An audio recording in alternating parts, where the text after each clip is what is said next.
اثر کرے نہ کرے سن تو لے میری فریاد، نہیں ہے داد کا طالب یہ بندہ آواز آزاد۔ سامعین کرام،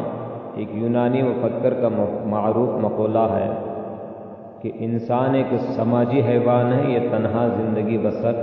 نہیں کر سکتا۔ ایک فرد جو کسی بھی سطح کا ذمہ دار ہے، کسی بھی مقام و مرتبے کا حامل ہے، بہرحال وہ سب سے پہلے معاشرے کا ایک ذمہ دار ہے، بعد میں کچھ اور۔ معاشرہ یا سماج سے گریز اس کے لیے ممکن نہیں۔ انسان چاہے وہ کتنا ہی ذہین ہو اور ہوشیار کیوں نہ ہو، وہ اپنے اس ماحول کی خوبیوں اور خامیوں سے مکمل طور پر بے اثر نہیں رہ سکتا، جس میں اس نے نشو و نما پائی ہو اور زندگی کی بہت سی منزلوں سے گزرا ہو۔ حقیقت میں سماج یا معاشرہ فطرت انسانی کا ناگزیر تقاضا ہے۔ دوسری حقیقت یہ بھی ہے کہ معاشرہ افراد سے مل کر بنتا ہے، اس لیے معاشرے کا بناؤ بگاڑ افراد کے طرز پر منحصر ہے۔ افراد کا طرز عمل معاشرے کو جنت کا نمونہ بھی بنا سکتا ہے، جس میں ہر فرد مطمئن اور فرحاں نظر آئے، اور جہنم کا ٹکڑا بھی بنا سکتا ہے، جس میں افراد کے لیے زندگی گزارنا کسی عذاب سے کم نہ ہو۔ مسلمانوں کی ترقی کی راہ صرف عبادات کی ظاہری پابندی سے نہیں ملتی دوستو، بلکہ اس کے لیے اسلامی معاشرے کی تعمیری بھی ضروری ہے، اور اسلامی معاشرے کی تعمیری ہم ہرگز نہیں کر سکتے جب تک کہ ہم انفرادی طور پر اپنی ذمہ داری کو پورا نہ کریں۔ ہماری ذمہ داری کیا ہے؟ یہ ہے کہ ہم اسلامی تعلیمات اور اسلامی تاریخی معلومات حاصل کریں،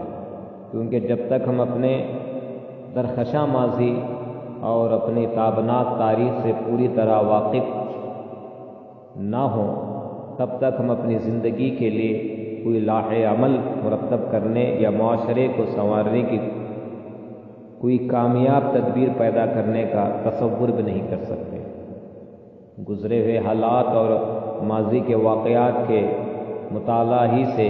ہمیں یہ معلوم ہوگا کہ ہمارے بزرگوں نے کن اصولوں پر عمل کر کے دنیا میں حیرتناک سربلندی حاصل کی تھی، اور وہ کیا فروغ گزاشتیں، غلطیاں اور بے اعتدالیاں تھیں جن کی وجہ سے قوم بام عروج سے فرش مذلت پر آ گئی۔ اس طرح ہم اپنے اور اپنی قوم و معاشرے کے لیے آئندہ کا بہترین لائے عمل مرتب کر سکیں گے، اور یہ بھی اچھی طرح سمجھیں گے کہ برے نتائج سے محفوظ رہنے کا طریقہ اختیار کیا جانا چاہیے، اور سربلندی کے اصول کے لیے کون سا زینہ بار بار کا آزمایا مضبوط و استوار زینہ ہے۔ اسلام پوری زندگی کا ایک جامع نظام ہے جو زندگی کے ہر شعبے میں انسان کی رہنمائی اور مکمل ہدایت فراہم کرتا ہے۔ دوسرے نظاموں اور نظریوں میں یہ خامی ہے کہ وہ زندگی کے کسی ایک پہلو سے متعلق ہے، یا اگر سب پہلوؤں کو لیتے بھی ہیں تو کسی ایک محدود زاویے سے لیتے ہیں، پھر ان کی اندرونی وحدت و یکسانی بھی نہیں پائی جاتی، اس لیے کہ وہ اپنے مختلف اجزاء مختلف بلکہ متناقض ماخذ سے حاصل کرتے ہیں۔ لیکن اسلام کی بات سب سے مختلف اور جدا ہے،